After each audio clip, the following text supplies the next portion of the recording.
श्री परमात्मने नमः। ओम श्री सत्य गुरुदेवाय नमः। ये देखिए बता रहे भगवान, ये है 8वें अध्याय का 14वां श्लोक कि हे अर्जुन, जो पुरुष मेरे में अनन्य चित्त से स्थित हुआ सदा ही निरंतर मेरे को स्मरण करता है, कुछ निरंतर मेरे में युक्त हुए योगी के लिए मैं सुलभ हूँ, अर्थात सहज ही प्राप्त हो जाता हूँ। भगवान ने समझा रहे जो अनन्य चित्त से, जिसका चित्त जो है अन्य तरफ नहीं जाता, इसलिए भगवान बता रहे। जैसे कहा ये बहुत श्लोक जो है बड़ा महत्वपूर्ण है किसके लिए, जो सामान्य लोग हैं, बहुत ज़्यादा हाई फाई मतलब ज़्यादा ज्ञानी नहीं है और ज़्यादा मूर्ख नहीं, बीच वाले जो है उनके लिए बता रहे भगवान कि ये सामान्य व्यक्तियों के लिए बहुत ही महत्वपूर्ण है। क्योंकि परिवार संबंधी कार्यों में लगे हुए साधारण जीविका संबंधी कार्यों में व्याप्त मनुष्य के लिए ये संभव है कि ये सब कर्मों को करते हुए निरंतर भगवान का स्मरण करे। इसलिए केवल आवश्यक है कि संसार के काम तो सब किए जाएं, परंतु मन में संसार की वस्तुओं और व्यक्तियों के स्थान न देकर केवल एक भगवान का स्मरण निरंतर होता रहे। ये समझा रहे भगवान कि देखो साधारण मनुष्यों के लिए बड़ा एक कठिन है कि कार्य तो सब करता रहे और निरंतर भगवान का स्मरण करे, बहुत कठिन होता है। लेकिन भगवान बता रहे जिसको भगवान का प्रेम है उससे ऐसे हो सकता है, होता ही है। तो इसलिए बता रहे महत्वपूर्ण बात है, बता रहे कि अगर ऐसी हमारी बुद्धि बने, चित्त में चित्रण हम भगवान का करें और कार्य चाहे भले संसार के करते रहें। तो इसलिए समझा रहे कि संसारिक व्यक्तियों से घृणा या द्वेष रखा जाए, ऐसा नहीं होना चाहिए। निरंतर भगवतों संसार में जो भी कार्य किए जाते हैं तो ऐसे ही कार्य होते, किसी से हमारा प्रेम बढ़ता है और किसी से हमको नफरत होने लगती। जो हमारे अनुकूल चलता है तो मन यही कहता है कि ये तो बहुत अच्छा है, हर समय जो है हमारे बारे में सोचता है, हमारे आमने सामने रहे, हम इसी साथ जो भी इन्हीं के साथ जिंदगी गुजरे। लेकिन जो हमको हमारे अनुकूल नहीं होता उससे हम द्वेष करते कि वो हमारी आंखों से न दिखाई पड़े, हमें सामने मेरे नहीं आए, क्योंकि संसार में ये सब होता रहता है। तो कहते हैं इसे तरह तरह के विपरीत लोग होते हैं, तो लेकिन भगवान के जो भक्त होते हैं उनके अंदर ऐसे विशेषता होती है, ना उनका किसी से राग होता, ना किसी से उनको द्वेष होता, ना किसी से घृणा करते, ना किसी से उनको प्रेम होता। घृणा इसलिए नहीं करते कि सब में भगवान है, और राग इसलिए नहीं करते भगवान स्वयं हमारा है, तो इसमें कौन वस्तु की राग करने की जरूरत है। जो चीज़ तुम्हारी है, माने तुमने जो खाई हुई या पहनी हुई चीज़ है उसमें क्या राग करोगे, वो तो तुम्हारी है ही। अपने को कोई देखा है कोई राग करते हुए अपने आप से? तो इसलिए बताया वो मेरा अपना, परमात्मा तो मेरा अपना, इसलिए राग भी नहीं। और जो भगवान ने बताया जिस और द्वेष इसलिए नहीं कि सभी के अंदर परमात्मा विद्यमान है। तो इसलिए समझा रहे जो भगवान का भगत होता है, भगवान के जो परमात्मा के जिसके अंदर चित्त में निरंतरता, चित्त में भगवान छाए रहते हैं, छिपे रहते, बैठे रहते हैं, तो उनकी स्थिति ऐसे बन जाती है। तो इसका अभ्यास करने से चेतना में अनन्यता आ जाती है, अन्य नहीं। बार बार अभ्यास करने से, निरंतर भगवान से संबंध बनाने से, भगवान को ही अपना समझने से, फिर ये बता रहे यही चेतना में अन्यता आ जाती है। चेतन स्वरूप जो हमारा परमात्मा है, चैतन्य स्वरूप, उसमें अन्यता माने कोई और नहीं समा पाता, सिर्फ उसी के ही हम गुण, उसी के ही यश, उसी में ही हम खोए रहते।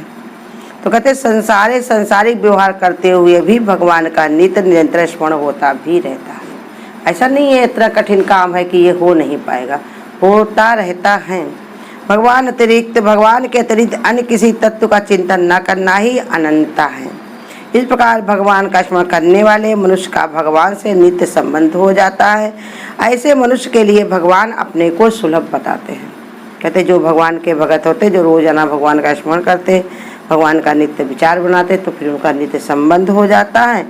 और वैसे उनके लिए फिर परमात्मा बहुत ही सुलभ हो जाते हैं, क्योंकि अभ्यास हो जाता है एक भगवान के अलावा, और उनको कुछ याद ही नहीं आता और कुछ चाहिए ही नहीं होता और किसी से प्रीति नहीं होती, तो इसलिए उसमें ही उनका मन रमा रहता है, उनके लिए भगवान सुलभ हो जाता है।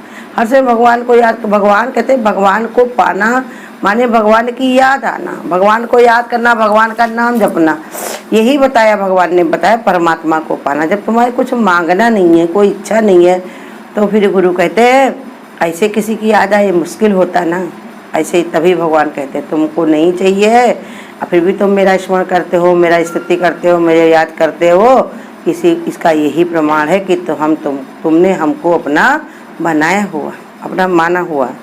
अब ये समझा रहे, कदाचित भगवान का निरंतर स्मरण करने में हमें अपने वर्तमान स्थिति या अवस्था छोड़नी पड़ती है। जो हम कर रहे होते हैं तो कहते हैं इसमें जो अवस्था माने जो कार्य कर रहे होते हैं, अगर भगवान का स्मरण करने बैठे हैं तो वो अवस्था हमको छोड़नी पड़ती है। यहाँ तक कुछ सच्चाई भ्रमपूर्ण धारणाओं के द्वारा यदि कोई पाप युक्त कर्म हम परिवार पालन के नाम पर करते तो वो भी भगवान के स्मरण के कारण हमसे हमेशा छूटेगा ही। कहा देखो, अगर तुम गलत काम करोगे तभी तो भगवान का स्मरण करोगे, तभी तो छूटेगा। गलत काम माने किसी को दुख देने वाले, परेशान करने वाले। 4 वेद 6 शास्त्र में बात लिखी है 2, और सुख दीने सुख होता है, दुख दीने दुख हो। तो पाप करते कर्म करते समय ही ऐसे लगेगा कि तुम्हारा भगवान का नाम अगर हम लेंगे तो हमारा ये काम छूट जाएगा। देखो अभी भगवान को फूल चढ़ाते हो, भोग लगाते हो, आरती करते हो, तो कैसे भगवान का स्मरण करते हो। ऐसे ही गुरु कहते जो भी कार्य करते हो इतने शुद्ध करो, इतने अच्छे करो कि तुम्हें भगवान का स्मरण हो। तो कहते इसलिए छूट जाएगा। यदि हम ध्यान दें तो समझ में जाएंगे कि पापों का कारण लोभ है, अब परिवार पालन नहीं। इसलिए लोभ को पाप का बाप कहा जाता है। परंतु घर संपत्ति संबंधी मित्र, मूल्यवान वस्तुएं, सामाजिक स्थिति आदि के प्रति अपना उत्तरदायित्व सदाचार पूर्वक निभाते हुए भी भगवान का स्मरण सुगमता से किया जा सकता है। करे देखो, ऐसा नहीं है कि जब तुम कि भगवान का परिवार का नाम लेके कोई पाप करो, लोभ करो, उनके लिए भगवान से ज़्यादा परिवार वालों को मूल्य दो। तो इसलिए नहीं बता रहे कि उनके लिए कठिन होता है, लेकिन जिनको निरंतर भगवान से लगी हुई है, परमात्मा से प्रीति हो गई, तो उनको वो काम जो मिले वो तो करते ही करते हैं, और साथ में उनको भगवान से भी प्रीति जुड़ी रहती। निभाते हुए भगवान का स्मरण भी सुगमता से कर सकते हैं। उत्तरदायित्व के निर्वाह का संबंध तो शरीर संबंधी कार्यों से होता है, और भगवान का स्मरण मन से होता है। स्मरण करते करते धीरे धीरे इन सब संबंधों से भगवान दिखने लगते हैं। फिर उनके प्रति उत्तरदायित्व का भी निर्वाह करना भगवान का पूजन ही बन जाता। बता दिया गया कि धीरे धीरे जब तुम भगवान का स्मरण करते हो, भगवान का चिंतन करते हो, भगवान से ही दिमाग न रखते हो, तो फिर भगवान ने कहा जो भी तुम कार्य करते हो वो सब तुम्हारे जो कार्य कैसे बन जाते हैं, भगवान की पूजा के समान। पूजन के लिए जैसे किए जाते फूल चढ़ते हैं, ऐसे ही गुरु कहते तुम जैसे भगवान की प्रीति होती है तो तरह तरह के फूल लाते हो, उनमें कभी कीड़े भी होते, कभी कांटे भी होते, लेकिन तुमको इतना प्रेम में विभोर हो जाते हो कि तुमको पता ही नहीं चलता कि तुम क्या चढ़ा रहे हो। ऐसे ही भगवान के कार्य में जब भक्त रम जाता है, फिर उसको घर का, परिवार का, अच्छाई का, बुराई का अर्पण करने में कोई परेशानी नहीं होती। वो हर समय कहता भगवान जो तुम दोगे राजी हैं उसी में जिसमें तेरी रजा है। इस बात में भी वाह, इस बात में मजा है। जो भी काम दोगे प्रभु हम तो करने के लिए लाचार हैं, मजबूर हैं। जो भी घर द्वार, लड़के बच्चे जो भी थी मेरी ही भाग, लेकिन आपने सोच समझ के हमको दिया कर्म कटवाने के लिए, तो इसके लिए भगवान तुम्हारा बहुत ही शुक्राना है। तुमको हमारे कर्म कट याद आई है कि हमारे कर्म जल्दी से जल्दी ये कट जाए, निवृत्त हो जाए, हमारी प्रीति आपसे दिन दूनी रात बढ़ती रहे। तो इसलिए बता रहे भगवान कि पूजन बन जाते हैं, सत्य स्वरूप परमात्मा में रूपांतरित हो जाती हैं। तत्व ये है कि यदि उसका वास्तविक स्वरूप है केवल ममता जनित भ्रम के कारण ये सब परिवार व सामाजिक संबंध संसारिक लगते हैं, अब उनमें उनसे भोग प्राप्ति की आशाएं बन जाते हैं। इन भ्रम को त्याग कर उनमें भगवत संबंध स्थापित कर लेने पर उनके प्रति स्वार्थ सहित कर्तव्य करने का हृदय एक अत्यंत मधुर भाव से भर जाता है। स्वार्थ रहित ये प्रक्रिया में कुछ खोना नहीं होता, ना कुछ पाना होता। कहते देखो जब परमात्मा से प्रीति हो जाती तो सत्स्वरूप परमात्मा को जब तुम जान जाते हो तत्व से, तो ममता जनित, ममता से दूर हो करके, भ्रम से दूर हो करके, परिवार में स्वार्थ रहित हो करके जब तुम कोई भी कर्तव्य करते हो तो उसका एक कारण यही होता, ना उसमें कुछ पाना होता है ना उसमें कुछ खोना होता है। क्योंकि पाना खोना कुछ नहीं, ज्यों का त्यों भरपूर। परमात्मा को जब तुम जान गए, समझ गए, हम पुराना काम निपटा रहे, इसमें अगर हम अपनी इच्छा डालेंगे तो मेरा काम बढ़ेगा, और काम बढ़ेगा तो हमको फिर से वही दंड लगेगा आने और जाने का, बार बार संसार में ये धोखा उठाने का। यहाँ पर आओ गफलत में पड़े रहो, यहाँ सुख तो है नहीं, गुरु कहते सब दुख ही दुख भरा हुआ है, दुख के भागीदार बनो। तो इसके कारण ही भगवान बता रहे कि तुम ना कुछ हुआ तो कुछ है ही नहीं, अब मिलना कुछ है नहीं, क्योंकि जितना तुम मांगोगे उतना ही भगवान से दूर होते चले जाओगे। इसलिए भगवान बता रहे हैं कि मांगने की इच्छा छोड़ करके एक परमात्मा से प्रीति जोड़ो, एक विचार बना लो कि भगवान की बड़ी कृपा है जो हमको निमित्त बनाया, हमको अपना शरण दी, अपनी सहारा दिया। तो शुक्राना करते करते अपना कार्य में हमेशा रमे रहो। तो इसमें कुछ खोना नहीं है, क्योंकि भगवान का नाम वैसे ही बताया क्या है, 10 गुना हो 1000 गुना होकर के मिलता है, 100 गुना होकर के मिलता है। और गुरु कहते जाना कुछ है नहीं, क्योंकि इस बीज का नाश नहीं होता। जितना जितना भगवान का भजन करते हो उतना उतना भगवान कहते हैं हमारी कृपा तुम्हारे ऊपर फैला करती, बितरा करती है, मिला करती है। हाँ, देर सवेर हो जाती है कभी कभार, लेकिन भगवान ने कहा देर होने से कोई बात नहीं, धीरज धरे तो उतरे पारा। ऐसे परमात्मा की प्रीति रातों दिन जब बढ़ती रहती है तब भगवान का भगत परमात्मा में ही ओतप्रोत हो जाता है।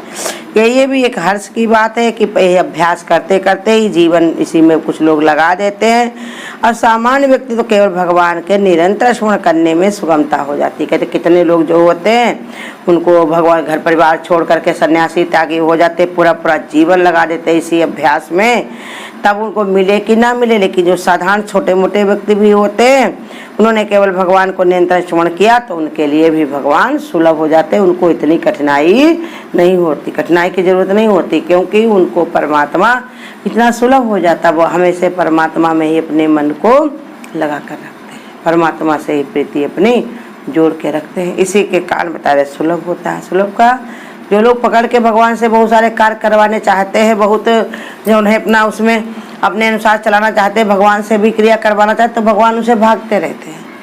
और लेकिन कबीर जैसा मन हो गया, कबीरा मन निर्मल हुआ जैसे गंगा नीर, अब पीछे लागे हर फिरे तो कहाते कबीर कबीर। जितना भगवान की तरफ अगर मन रम गया, निर्मल हो गया, तो भगवान स्वयं तुम्हारे संग ही रहेंगे, हर समय है ही हमारे संग। हम देख नहीं पा रहे हैं, नहीं समझ पा रहे, तो ये हमारी गलती है, लेकिन एक परमात्मा के अलावा हमारा सच्चा साथी और कोई नहीं। इसलिए परमात्मा पर ही विचार करना चाहिए, परमात्मा का ध्यान रखना चाहिए, परमात्मा को ही चित्त में चित्रण करना चाहिए।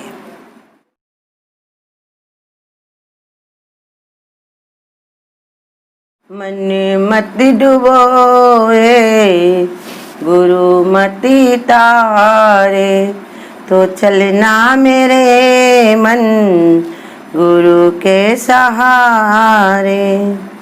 गुरु जी के वचनों पे चलना है मुश्किल, जो भी चला उसने पाई है मंजिल।